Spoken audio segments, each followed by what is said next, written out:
Hello, everyone. I am Wilka Nascimento. Welcome to the Leadership Talks podcast. And I have today Thomas Spanny at Black Excellence Series. Welcome to the show. Thank you for having me. Happy Friday. Happy Friday. So I am really thrilled that you are here joining the Leadership Talks podcast because it's been quite some time that we've been connected through LinkedIn, right, Thomas? Correct. So Yeah, I believe, I've been following your career for some time and just disappointed that your talents haven't made its way to Donahue yet. I'm not for sale. I'm not for sale, Thomas, but thank you for bringing this up. That's funny. Anyway, I wanted to, invite you because I know you are a powerhouse, right? Your organization here in the Washington, D.C. area, and you have a amazing background in the hospitality, right? So talk to us about how did you start, but also it came from your family, correct? Yeah, so I'll start by my great-grandfather, who was born in 1895, came to Washington, D.C. in the 1930s, started working on the construction site of the Twin Bridges Marriott in the mid-1950s. The hotel opens in 1957. He has contributed a great deal to the construction of the hotel. This was a transformational project during that time. He was excited about it and decided to get a job in a hotel.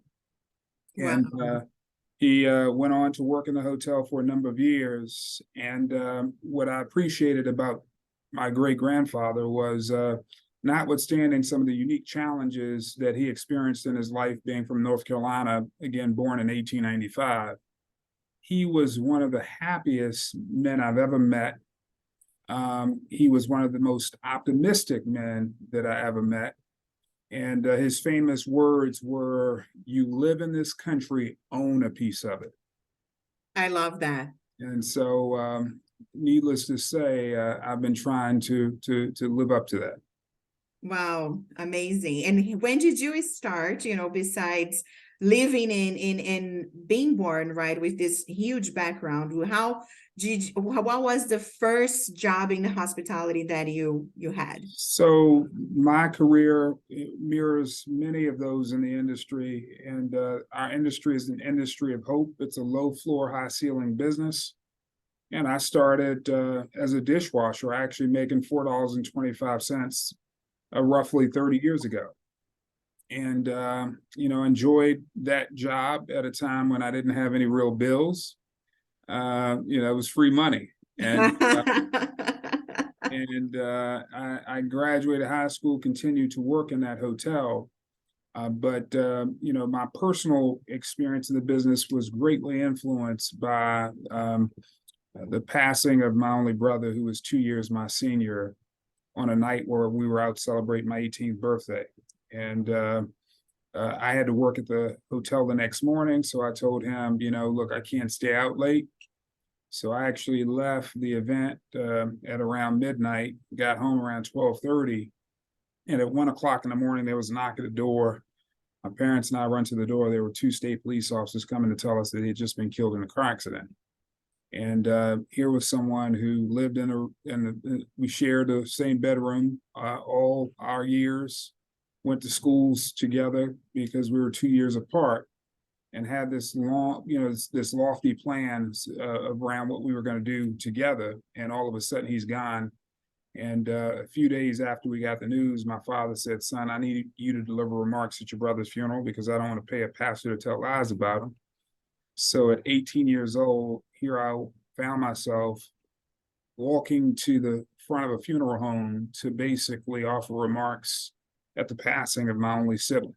And I get to the front of the funeral home, and there's a gray casket, and all I could do is kneel down next to it and say everything I do going forward was to make him proud. Went back to the hotel 2 weeks after the funeral, and over the next 18 months, I went from washing dishes to driving a hotel van, to working as a cashier, supervisor, restaurant manager, food and beverage director. So at this 151 room hotel, I was now the second highest person at the hotel. And I was, roughly, 19 and a half years old. and stayed there for about 18 months, where I was running a nightclub inside the hotel, had a restaurant, meeting space. And I was doing all that at a time when I couldn't even consume alcohol myself because I was still under 21. But I stayed there for 18 months and then decided at the age of 21 to join Donahue. And over the course of about 12 years with Donahue, worked my way up initially in food and beverage, and then to be a general manager of one of our Marriotts downtown. Did that for roughly 8.5 years, and actually was going to consider leaving because we were selling my hotel. And notwithstanding a long-term commitment that was made, I said, maybe it's time for me to look at other things. And take a long story short, we were able to work things out here, and took over as president of the division just over roughly 6 years ago. And I've been the president of the division ever since. And throughout the pandemic, at a time when most folks were closing hotels, we were opening them. We added 6 hotels, our first hotel in Vegas, a third-party deal where we opened a hotel in Baltimore, opened a hotel in Reston, opened a hotel in DC, and bought a hotel in Chevy Chase, and then added another hotel in DC. And this was, basically in the last 40 months. And now I'm focused on the 7 hotels that we have in different stages of development right now.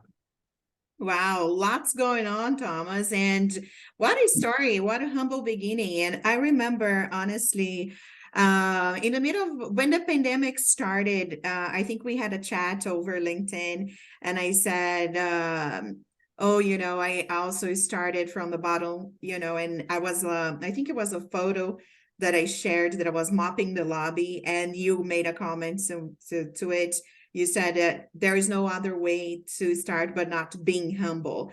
And that really, touched my heart because, coming from another country as the first person, out of my family to explore the world, right? And really unleash that potential. It really, got to me. So I just wanted to let you know that, that conversation and, that was probably 3 years ago when we were in the midst of the pandemic. It really, touched it, and you support it, right? Because I think that's one of the things that some of the folks don't know, right? That everybody was getting furloughed and so forth, but the ones that stayed holding down, it wasn't easy for us neither. So how in the middle of all the hotels shutting down, how were you able to open these properties? So before I go there, because you mentioned your specific background, one thing that I think that oftentimes gets overlooked about our business is, the hotel business allows for us to travel the world without leaving the workplace.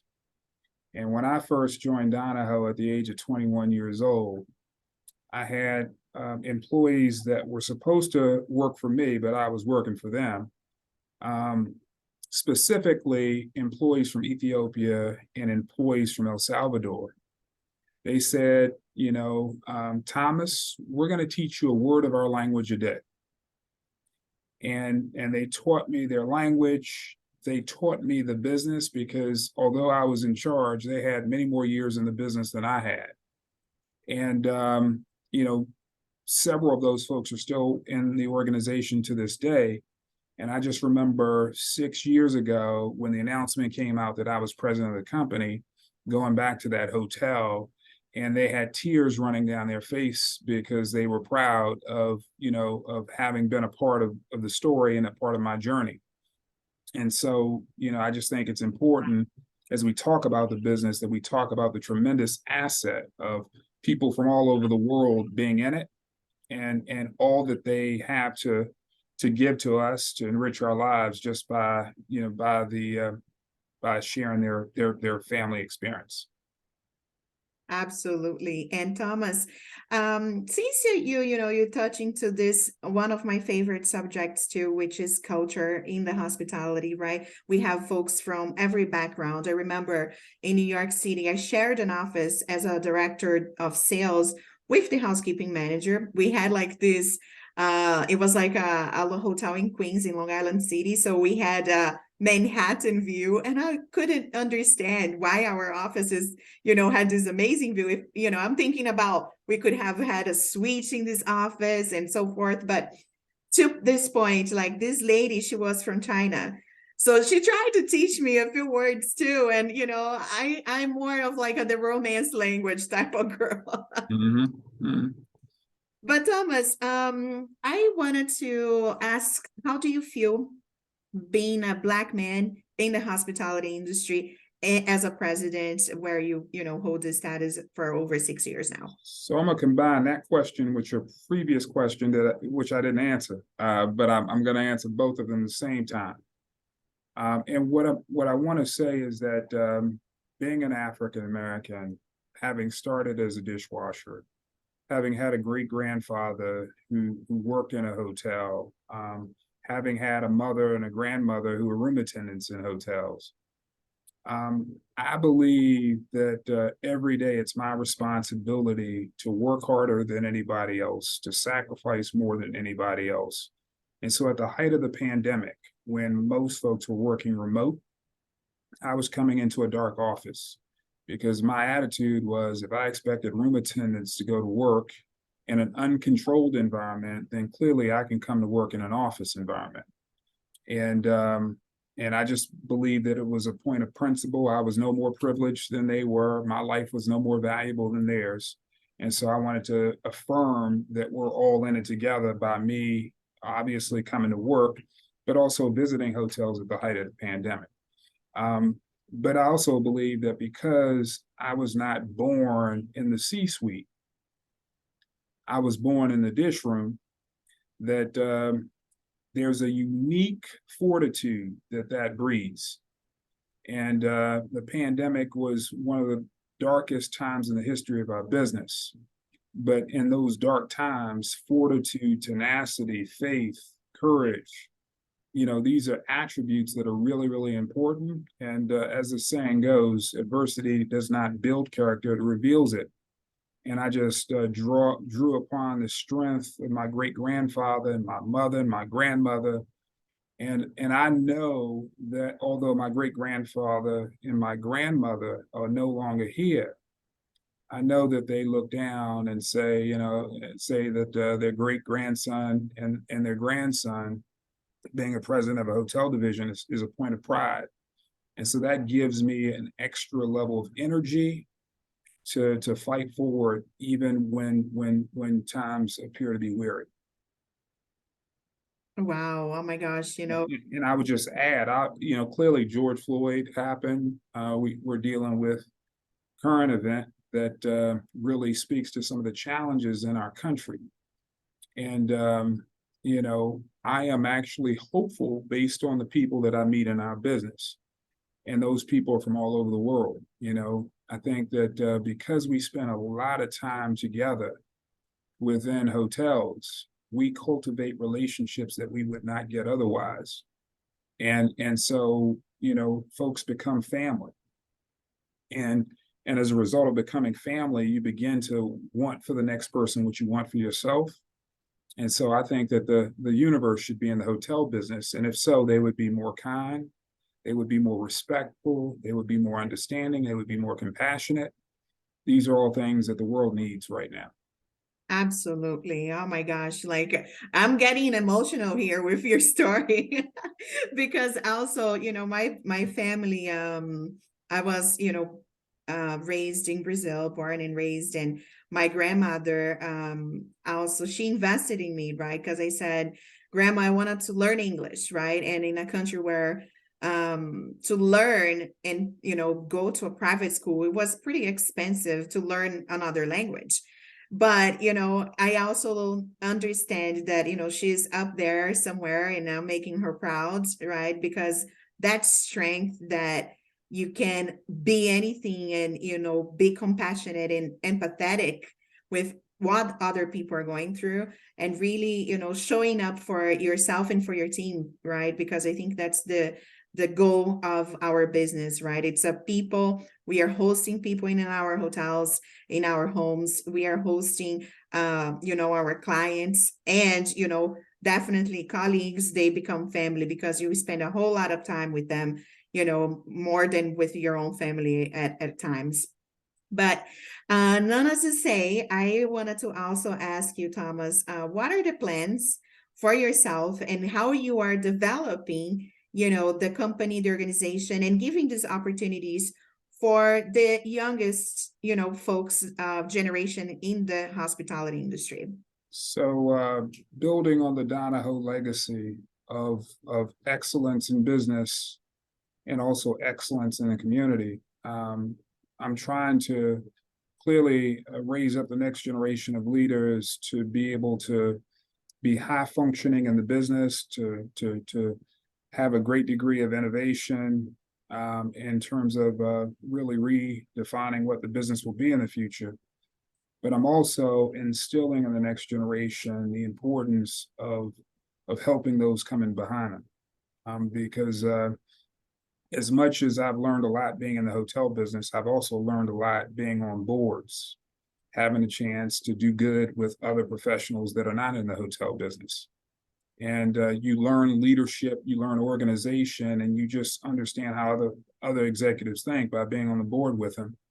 And so I'm encouraging folks to get involved. I'm encouraging them to make a difference. I'm encouraging them to really get involved at the high school level, the college level. Recently, thanks to the contributions of the Marriott Family Foundation and Marriott International and other brands, we launched a few years ago the Marriott Sorensen Center for Hospitality Leadership at Howard University.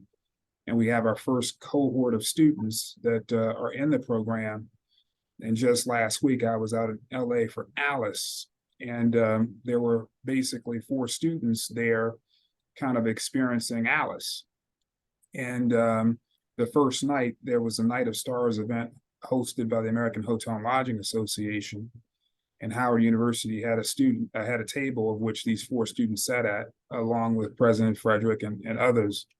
But they had a chance to see a Howard alum and Leslie Hale take over as chair of the board of the American Hotel and Lodging Association.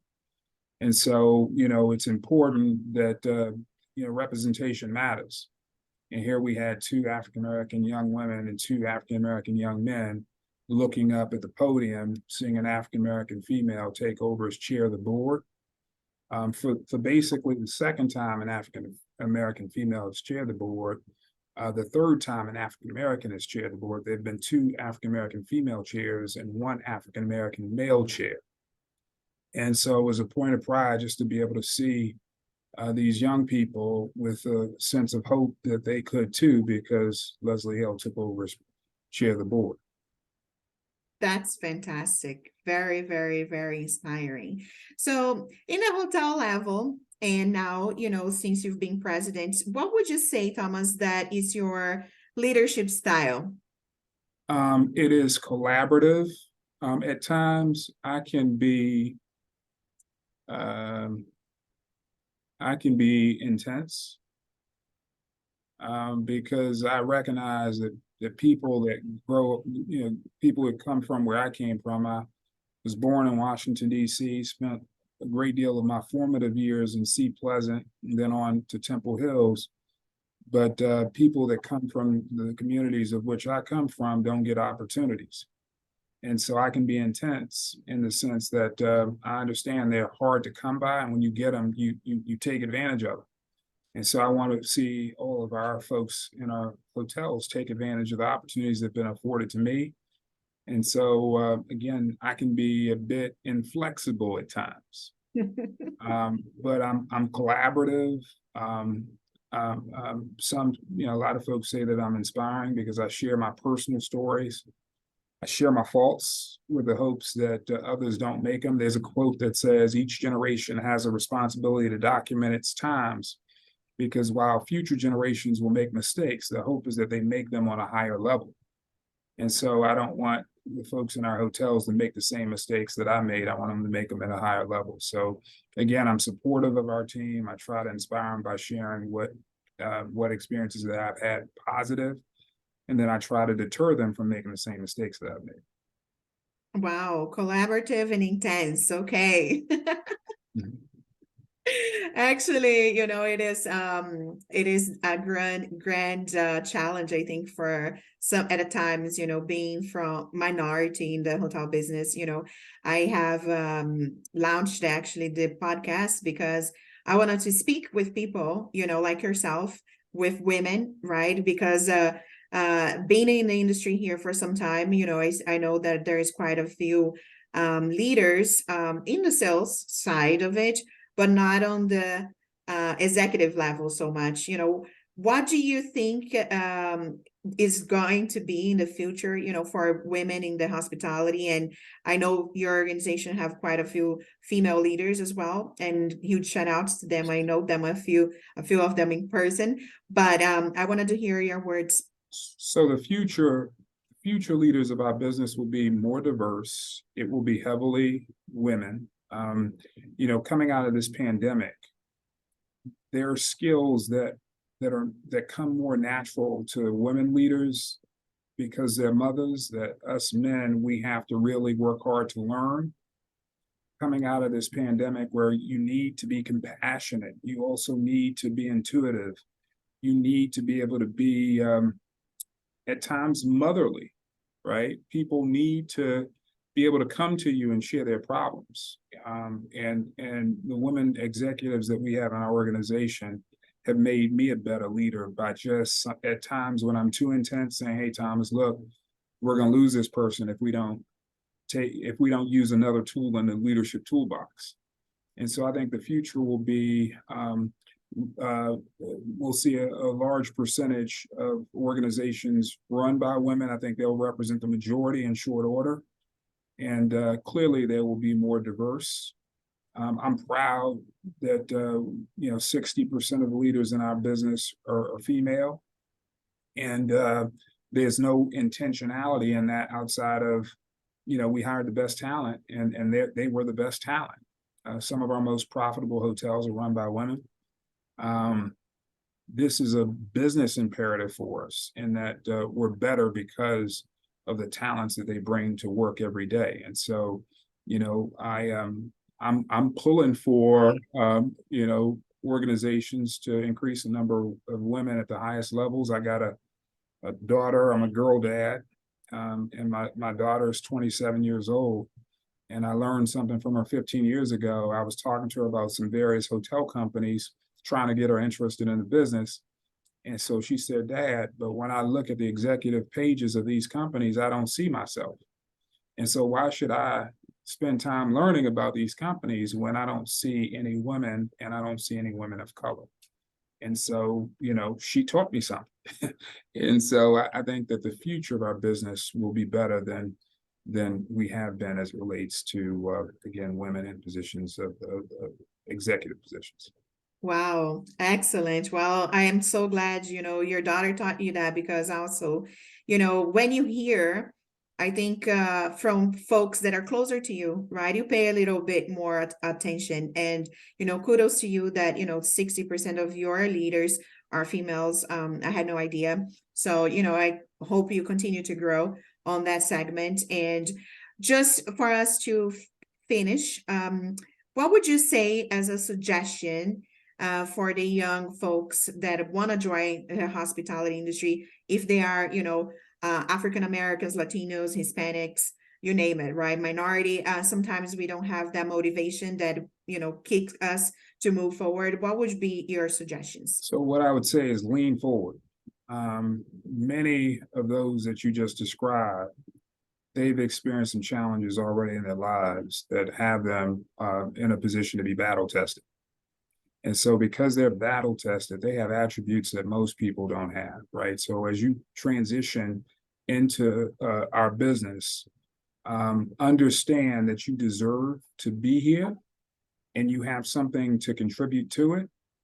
And lean into it, give your perspective, give your thoughts, be prepared, and make a meaningful difference, and make sure that when you get opportunity, that you extend it to others. But I'm optimistic about the next generation, leaning into the business, making it better, correcting many of the mistakes that prior generations just could not deal with. this is a transformational time in the business. Obviously, it's changing quickly, and it is being redefined by Gen Zers and millennials. They decide whether they come to work or stay at home, whether they wear tennis shoes or a dress shirt, whether they wear jeans or a suit. They're redefining what it means to be in our business. And I'm excited to learn from them and to also help them be everything that they can be in this business. Excellent, Thomas Penny with Donahue Hospitality. Thank you so much for being here with me today at the Leadership Talks podcast. Until next time. Thanks for the opportunity. My pleasure.